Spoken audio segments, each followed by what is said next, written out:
So yes, we're opening the In-Residence Contemporary Artists at Dartmouth exhibition, a unique collaboration between the Hood and the Studio Art Department. This exhibition celebrates the important history and legacy of Dartmouth's Artists in Residence program and presents the work of more than 80 artists across 6 venues on campus, including the Nearburgh Gallery in the Black Family Visual Arts Center, which showcases the architectural projects of this afternoon's speaker. An innovative, award-winning architect, James Cutler was an artist in residence at Dartmouth in the spring of 2004, and we are honored and delighted that he has agreed to return to campus to discuss his work and ideas with us. He will be in conversation with Karolina Kawiaka, who teaches architecture and sustainable design and planning as a senior lecturer in the Studio Art Department. In a brilliant move, Carol asked her students to formulate the questions that she will pose to Jim, thus connecting this afternoon's event with the teaching mission of the college. Immediately following this afternoon's discussion, we will move to the Hood Museum of Art for a reception in the Kim Gallery that begins at 5:30. There is another event scheduled in the Loew Auditorium this evening, so we kindly request that you head straight to the Hood, where we have free food, drinks, and music, as well as a kick-ass exhibition for you to enjoy. So without further ado, I'm going to pass it over to Karol Kawiaka. Thank you. All right. Thank you, Michael, and welcome everyone, and welcome Jim. I'm very excited to be part of this conversation with Jim Cutler and kicking off this amazing exhibition and celebration of the Artist in Residence program. But I wanted to take a moment to note the fact that this is actually the very first endowed lecture by Alan Brooks, who was an alum of Dartmouth College. He was the class of 1950. He was an extremely well-known architectural historian, and he is credited, in fact, with coming up with the term Prairie School. He was one of the best known Frank Lloyd Wright historians and also Le Corbusier historians. And I actually used his books in grad school. And so when I came to teach at Dartmouth, it was a real honor to get to know him. He taught at the University of Toronto for years and retired to Hanover in 1986. And was a part of my classes, was a great critic. And there was one magical field trip that we took to Massachusetts to see a Frank Lloyd Wright Usonian house that he in fact had never visited. And so we spent a magical 2 hours bus ride going down with him, with the students. I have this image of my mind with him, the students gathered around him telling these incredible stories about Frank Lloyd Wright sketching the mile-high skyscraper design and just these wonderful stories, and then even gave the owners a tour of their own home with details that they didn't know existed. And so Alan loved students more than anything, and he was very generous. He passed away 3 years ago in Hanover and left a wonderful endowment for a traveling fellowship. It's the Alan Brooks Traveling Fellowship. And he wanted one Dartmouth student every year to spend a year traveling just looking at architecture. He told me, I don't care if they drink beer, they could just walk around and soak it up, and I want them to have this opportunity. And he also left a very generous endowment to get a world-class practitioner every year through the Hood Museum to come and speak to us. And this is the very first memorial lecture. So I just want to take a moment and remember Alan and his great contribution. And so the idea to have the students participate in asking questions is really an extension of Alan's love of teaching. And so I asked my Architecture 1 students this term to look at Jim's work and to do some research and read about his work and come up with some questions. And I thought it would be nice to just have a conversation with Jim, and he picked a few images to illustrate some of them.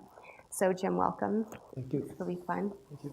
I know that you just came down from Stowe, right, where you're working on a project? Right. Yeah, I'm waiting. I can see what's on here, there, but I can't see it up they there. can turn it on. Can we turn on the images? Do we have to press a button? Someone has to press a button. So Technology. can you get this? There you go. Great, okay. And look, the color's right.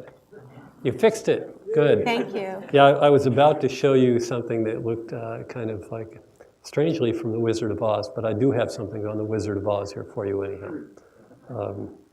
So So thank you for joining us today. So the first question was from Shelley Wenzel. She's a class of 2014. And she asked, can you share your creative process with us? How do you go from concept to final plans? And does the product change a lot during the way? and I have to admit, I was given a little advance knowledge about the questions, about 20 minutes. And so I sat with some students and I started thinking, what can I put on here? And I was calling my secretary and asking her to send slides. And so the first thing I'll try is that. And unfortunately, it's just, this happens to be one single piece of paper. We're on football Sunday, last weekend. By the way, I'm from an island in Puget Sound, and the Seahawks will win the Super Bowl. And I sat down for 5 or 6 hours, and I took one roll of paper, and I started developing a design for a building down in Connecticut. And this is a sequence from left to right. I don't have a pointer, but what I tried to explain to students is this, and this is particularly for students, was that they really need to draw, not work on a computer, but to draw with their hands. And there's a lot of, and I could go in at length about the physiology of your brain and the tactility of drawing and how your hand is connected to, actually physiologically and evolutionarily connected to your ability to conceive, to working memory. I gave a long lecture to these students about it, and I won't get into that here, but when you talk about designing something, for me, everybody who's designing anything very good, they have their own methodologies, their own sets of beliefs. For me, it is more a question of, for lack of a better term, apprenticing to a set of circumstances. Say someone wants to do a house in Stowe. I was up in Stowe today working with a contractor on just the beginning, just the end of our working drawings to start a house. And there are a lot of things you're going to respond to. There's first the place, right? The place is, there's a view, and there's the sun, and there's the wind, and there's cold temperatures, and there are some warm temperatures, and there are flies, and there are trees. And then there's this other thing. There's the institution. There's this thing that you're going to house. You're going to create a garment for an institution. That's what buildings are. You think of a library. When you do a library, it's really just a garment for the institution of knowledge, of storing knowledge. For a house, it's the institution of family, and we're trying to design or create a garment for that family, and that garment needs to be suited to that particular locality. Like right now, I was out there in that -5 degree weather in Stowe this morning, and I had 4 layers on. I wasn't going to wear my Hawaiian t-shirt, right? So there's the institution you're going to house, there's the place you're going to house it with, and then there's the materials with which you're going to clothe that institution. And if you apprentice well to all of those things, you apprentice to that family, and you learn about the anatomy of that family. And if you learn about all of the circumstances, the topography, the flora, the fauna, the weather, the culture of a place, then that's going to teach you about how the building is going to shape itself into that landscape. And then finally, you have these materials, and each material has a particular set of characteristics which are unique to it. And you don't want to torture that material. You want to use the material in a way that is so like its characteristics that you honor it and you let it tell its story. So when she asks about designing something, what the process is, you always begin with where you left off. I mean, we always begin with the knowledge that we have, and then we try to apply that knowledge. I always do. I try to apply the knowledge from the last building to this new building. Well, of course, it doesn't work because the circumstances have changed. And then you start to adjust things to try to make let's say the garment fit the circumstance. And then to make it fit, you have to start inventing. And you invent more and more until I literally said this to some clients this morning who we started off with kind of a nice cabin in the woods, and it's become a little bit more extreme than that. And it's like riding the tiger, because you follow each logical consequence of each discovery of a place or an institution or a family or a material, and the building takes on a life of its own. And in the end, it becomes something different on its own. I'm not forcing it to become something unique or new or different. It becomes that, and I've told many people this, that when in my firm we're at our very best, we're actually not designing anything. We're actually looking at all the circumstances on every level that we possibly can, and in the effort to try to respond to them, we are more orchestrating them. We're trying to let everything tell its story. And I tell this often. I have a lot of children, and one of them's in the room, or was in the room for a little while. And when you're designing a building with that set of beliefs, that you really want to let every component tell its story, it's like walking to a classroom full of second graders, and you ask them a really easy question like, what's 2 and 2, right? And everybody's got their hand up, and they're all yelling, call on me, call on me. And they're doing that because they want to show how good they are. They want to show what they know. They want to show their knowledge. And so it's this cacophony of sound that you get out of these kids, all wanting to tell you what they know. Well, it's the same thing when we start a project. Every single element, every component, place, institution, materials, they all want to tell their story.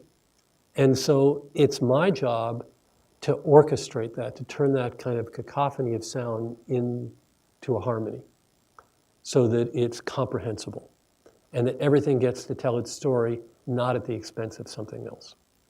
So that's what we do, okay?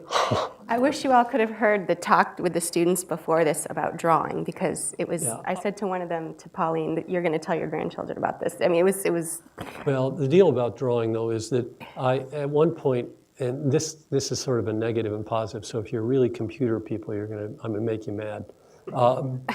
The deal is that over the last 15 years, and I've been in practice now a long time, almost 38 years, over that period, I have seen actually a decline in the conceptual ability of my employees. And we attract some pretty smart people, and so it's not that they're not smart, but something was going on. And my wife actually put me onto some articles written by a woman at Tufts, Marianne Wolf, about reading and how we learn to read. And that led me on to other people. Eventually, I called her up. I called a bunch of different people up.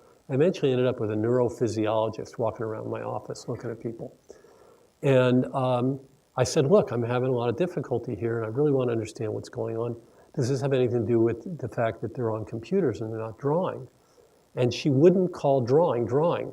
She called drawing the externalization of cognition. I mean, I go, no, it's drawing. No, it's the externalization of cognition. And I said, what do you mean by that? And she said, look, everybody in this world has a certain amount of working memory. That is, it's right up here in the upper right corner, and it's where we conceive things. And some people have a little, some people have a lot, but it is a finite amount. And when you dream something up, Jim, and you put it on paper, you're externalizing that cognition. You're externalizing, and you're freeing up working memory to do further cognition. So that's why I showed this drawing to the students, because there's an idea on the far right there, and it goes through all kinds of sequences of little perspectives, of little plans, back to perspectives, back to sections, and each one is externalizing something I'm thinking. I'm putting it on the paper. I'm reading and understanding what I've done, and then I'm layering on another layer as I free up working memory. And I said, how could that be? And she said, look, how do you think people communicated before we had language? We've only had language, everybody guesses, but maybe 100,000 years.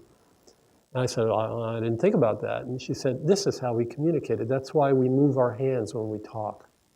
Okay, because that was evolutionarily the way that we communicated. Well, guess what? You know where hands are in your brain? They're right behind working memory. They're right behind conceptualization. So conceptualization grew out of the use of our hands. Processing, which is what we do when we choose things on a keyboard, is back here. And adjacency matters. So what I'm telling the students is draw. And after you're done doing that, draw. And draw with your hands and keep drawing and keep drawing and keep drawing and keep drawing until you can draw so well that you don't think about it. Like right now I'm talking to you and I'm having thoughts and it's coming out my mouth and in your ears, right, and into your brains. And I am not thinking about my tongue. I don't think any of us think about our tongues when we talk, right? I'm telling the students, you should draw so well that something's in your brain and it's on the paper. It's talking. It's no different. And if you get to that point where you're so facile that it's like your tongue, then you're going to be able to master architecture. That's what I told them. Okay? All right. Question number 2. We're not doing so well. I got 6. Sorry, we'll go fast now. I'm getting long-winded. That's all right. Catherine Yao, class of 16. Have you ever designed something that really challenged engineers and constructors to create your vision? Well, there's one right there. It's this is a federal office building in Portland, Oregon, and Jerry, I don't have the good photo of it on my iPad, but there's a good photo out in the hall here, and this guy, it's actually just it's LEED Platinum. It's the most energy efficient high-rise currently built in the United States. Said he just got an award. Yeah, just won the honor award from the federal government for the best federal project this year. And it was taxing because each side of this building, and I'm going to talk about it a little bit later to one of the other questions, each side of the building is designed differently because what drives high-rise buildings is the sun. That's the circumstance. You know, when you think about these places where people go to work, and that's the institution, just sort of work, but technically they're driven by heating because they overheat from the computers and the lights and the people. And so cooling is a big deal, and the modulation of light and to make them energy efficient. And the sun is not always in the same place. Matter of fact, the grid of Portland's twisted 20 degrees off of north-south, so that so the sun's different and it's heating the building differently all day long. The light's different in all the rooms all day long. So we literally took all the sides of the building and each one was treated differently.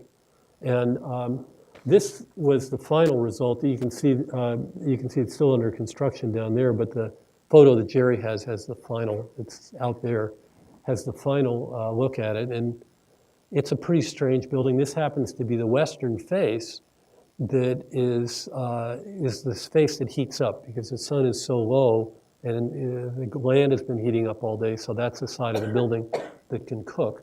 So these great aluminum screens, and even though they look kind of like a pixelated thing, each one of those vertical pieces is an aluminum rod that's about that big. It's about 3 inches thick and 12 inches deep, and they're designed both to reflect and bounce light in and keep direct radiant gain, and they're at spacing so that when you can look out of them, they really don't impact your view very much. Other sides of the building have totally different treatments, and but it was taxing and it was difficult, and it was difficult because what we originally proposed was to do this, and it I would say would have been a success if for a few reasons. One is the original design was intended to have 280-foot high living walls that were made out of deciduous vegetation so that in the summer, the building shaded itself. It took advantage of natural cycles. The building shaded itself, and in the winter, the leaves would fall off and the building could heat itself. And the intent was to have this building that literally was both fostering life, which is an important thing for us to do at this age, and simultaneously taking advantage of the natural cycles of vegetation. The trouble was that because it was so strange, it was listed in John McCain's list of the 10 worst boondoggles of the American Recovery Act as number 2, only being superseded by the rehab of a shopping mall in Texas. And And so, as you may have read on occasion, the GSA sometimes has a little difficulty with the press and can be a political football. And when that list came out, the individuals at the government, who were great to work with, by the way, fantastic people. Oop, it didn't die already, did it? No, it didn't. Oop, that's my daughter. Sorry. It's not projected. Okay. Anyhow, everybody ran for cover. And there was a good technical reason, is that until the vegetation had fully grown in and the calculations for the heating and cooling did work after the vegetation was grown in, but for the first 2 or 3 years, until the vegetation grew in, the building was going to overheat. And no one in the government was going to spend that kind of money. It's off. It's working. No, it's not. Oh, it's not? Oh, I died? Oh, okay. No one in the government was going to spend that kind of money on a building that wouldn't really work for the first 2 or 3 years in the hottest months. So we had to. I remember the one. What is he?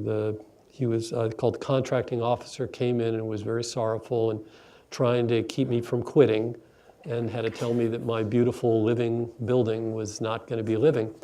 But in the end, they allowed me to plant plants that will go up 75 feet up the building.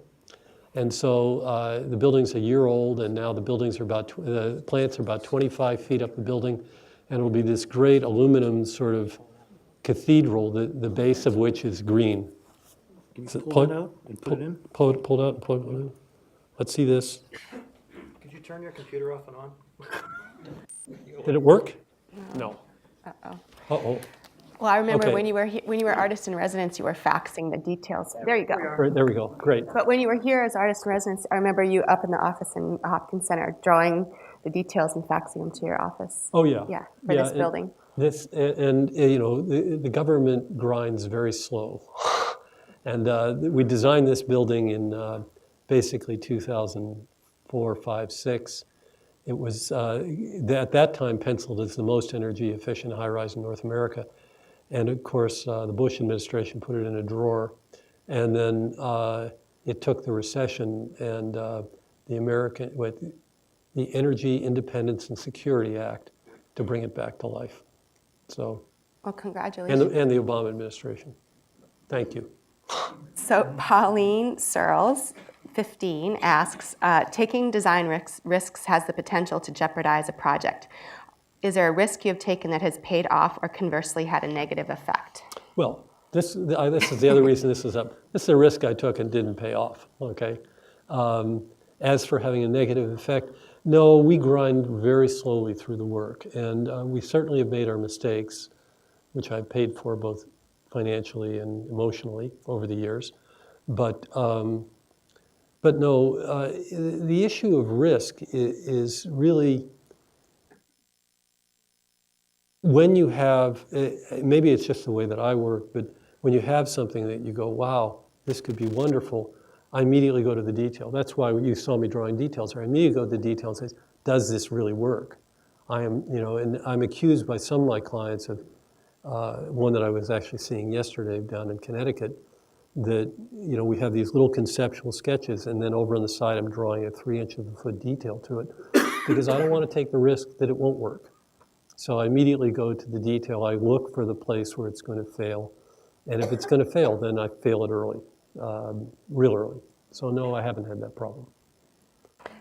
Okay, Christy Altamirano, another 15, asks, when did you first know you wanted to be an architect? Well, this is sort of an off-color story. I'll close this to save the power for a minute here. And I won't say it's off-color, but you have to remember that I went to school in 1967 at University of Pennsylvania, Ivy League school like this. And when I started in school, I'd come from a small Appalachian coal town. People wore jackets and ties to class. By 1969, people were barely wearing clothes to class.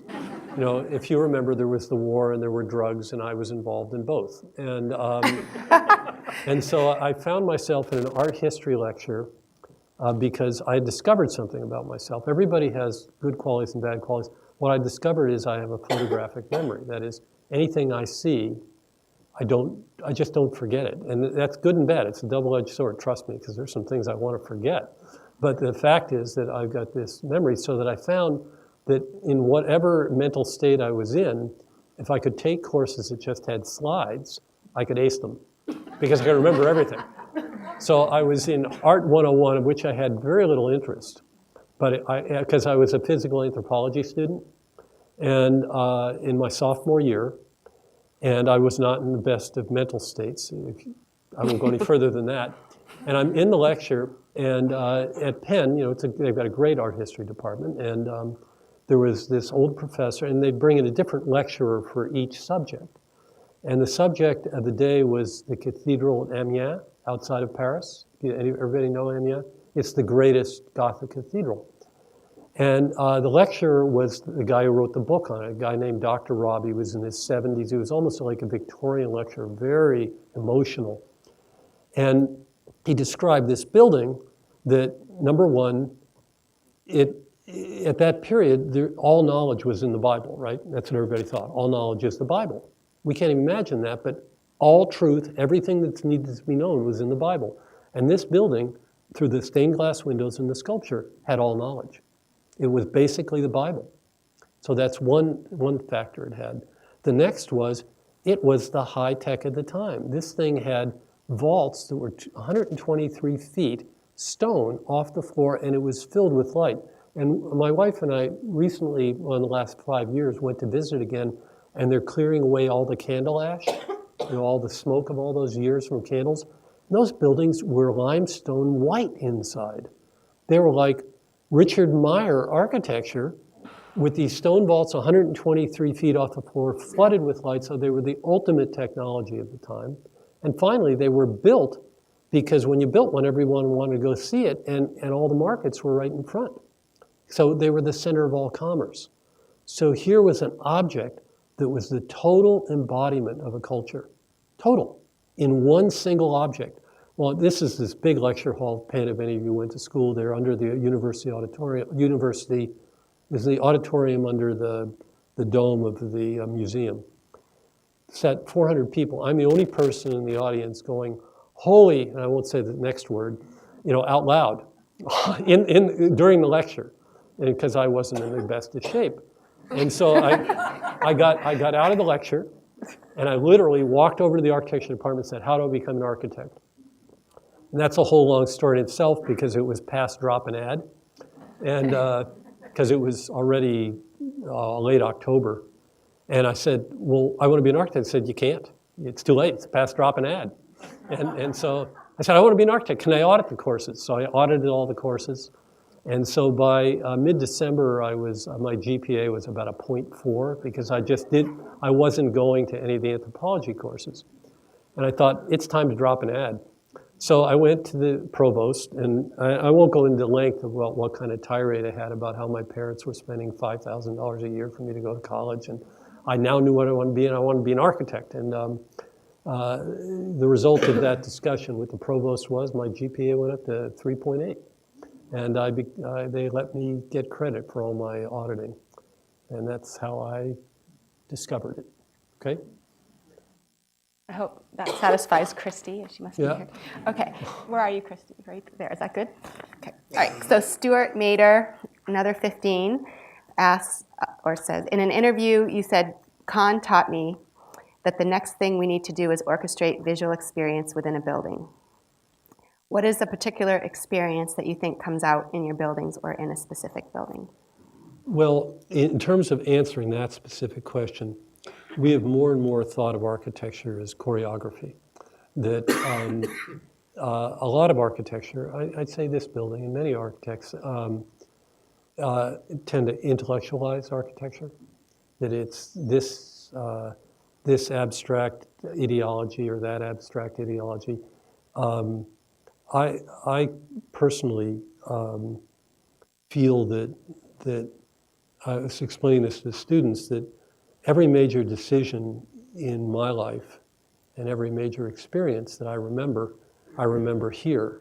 Now, when I point here, we know it's closer into the core of my brain, but we point here because when we say we feel something. well before I rationalized that decision or that experience up here. And so from my standpoint, we have looked, oh, did I turn this thing off again?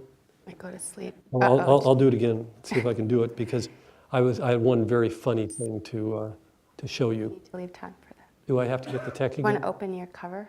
Okay. Okay. Okay, it came All back. right. So in Thank you. any case, I'm going to jump ahead on a slide here. This is going to really you're going to think I'm really stupid, but or I'm still doing what I did when I was in college. Let's see if we can get that to go. Oh, the sound isn't working. Oh. Just wait.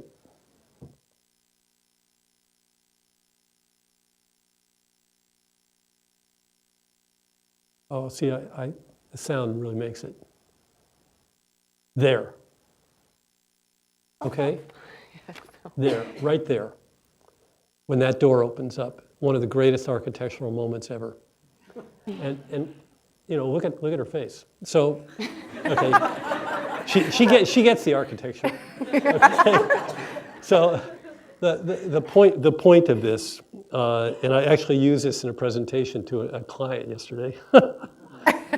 He thought I was smoking something too. And I'm going to close this for a second.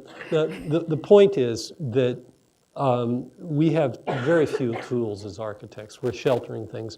But that choreography, what I was explaining to a particular client of walking through a landscape, compressing someone, opening into a different room in the landscape, that ability to not shock but surprise, to reveal something in a way that you haven't seen it before, that makes you feel it, that's the deal. That's what I was talking about. And I didn't actually learn that from Loew. Loew is much more intellectual, and his work is somewhat colder, but brilliant.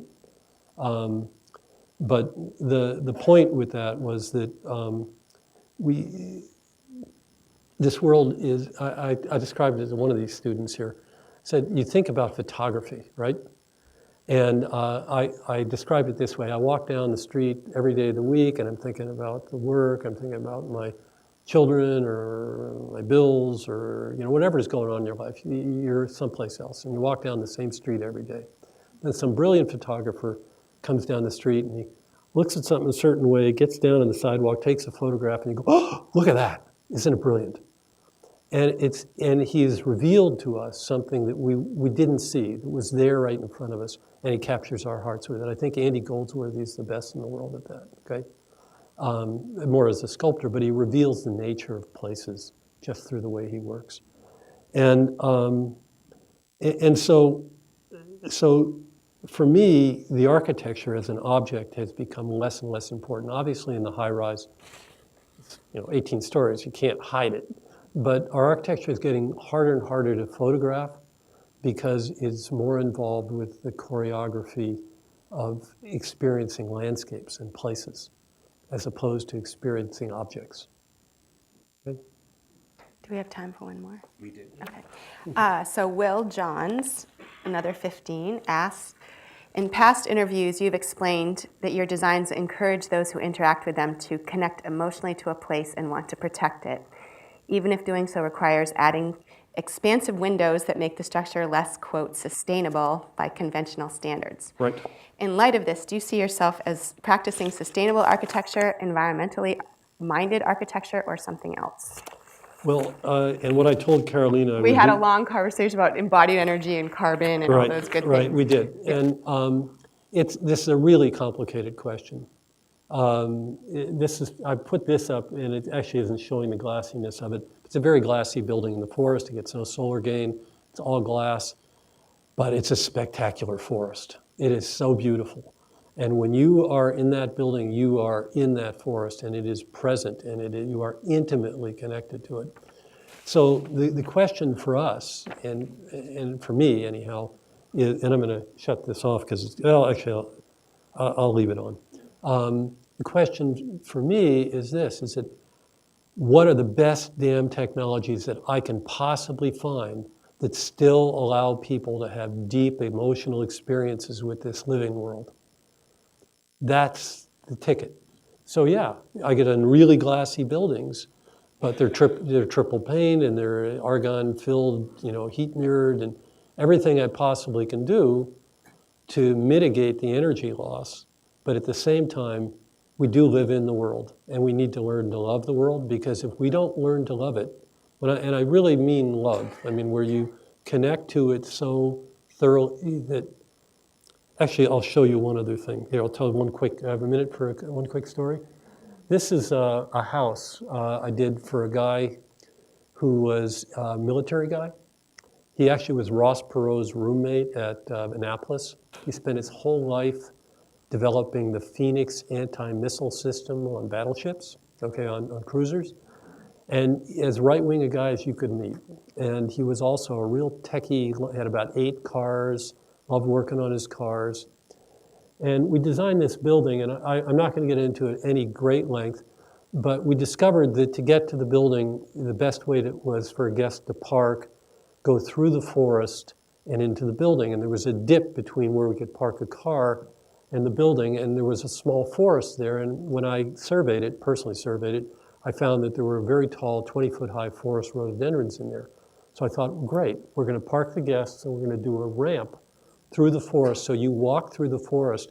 At a certain point, you're 15 feet off the ground walking through the forest. And it's just an ethereal experience with you're right up there and halfway into the canopy of the trees. It's spectacular. And it worked. It's really pretty, right? In the meantime, this guy who loves his cars, and it does nothing but rain where I'm from, and you leave a car out, it just becomes green. All cars become green. They just get moldy. And this guy now parks his car out here, okay? Because he loves that. And like the most sort of maligned tree in the Northwest, red alder, I explained to them how they basically nitrogenate the soil for everything else. And it got to a point where he's out planting red alder. I converted this guy. He has learned to love his land. And it has a great view. You get out the house and it looks at the mountains and water and everything. But the experience of parking his car here instead of in the garage in the drive and walking up to that through the forest is much more important to him now than his car. And his landscape is more important to him than his Phoenix anti-missile system. So there's value to this, okay? Can I ask one more? Last question, do we have time? So Pierre-Francois Wolf asks, how do you feel your work has evolved over time, and where is it currently headed? What has gained new importance in architecture, with a capital A he has, and what do you specifically seek that has changed since you first entered the field? Well, that originally was going to be where I was going to do the Wizard of Oz one. Oh, okay. Well, that was the finale. But the point is that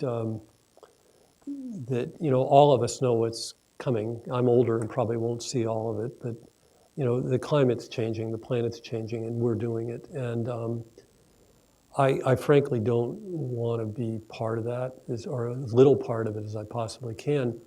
But what I do know is that from my small standpoint, that if I can emotionally connect people to reality, not virtual reality, not some ism or ideology or intellectualism, but I can connect them to what's so beautiful about cognition, about being alive on this planet, not just the living world around us, but all aspects of our world.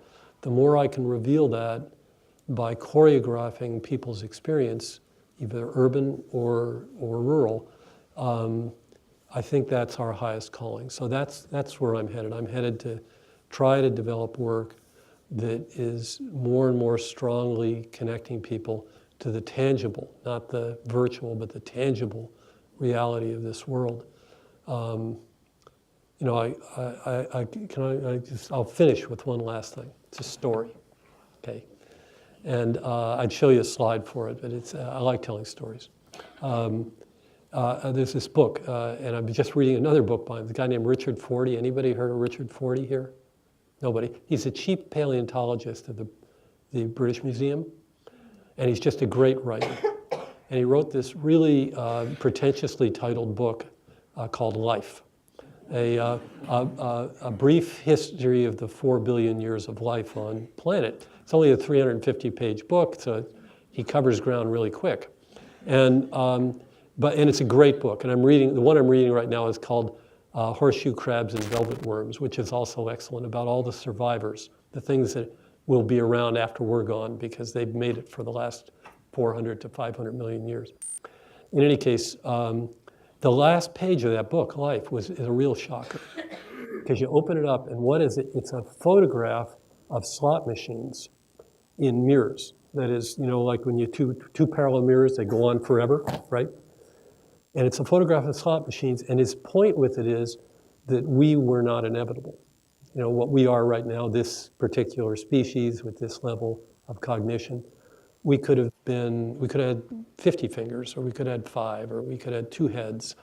We are the result of millions upon millions upon millions of chance occurrences that have developed us, okay? And when you measure that against just, let's say, the stars in this galaxy, it's probably statistically impossible for there to be anything like us in this galaxy. Maybe in the universe, but not in this galaxy. And that's amazing to me. And we may be the only thing in this galaxy that has cognition. There might be other life. I'm sure there's other life. I'm sure DNA came from somewhere. But it has cognition that can recognize the world around us and to love. There might be nothing in this universe that knows how to love. What an incredible gift of having cognition. So to me, the highest possible calling for any profession is to make us all aware of the gifts that we have. Not just the planet, but just the gift of being alive. And so that's it. I'm done.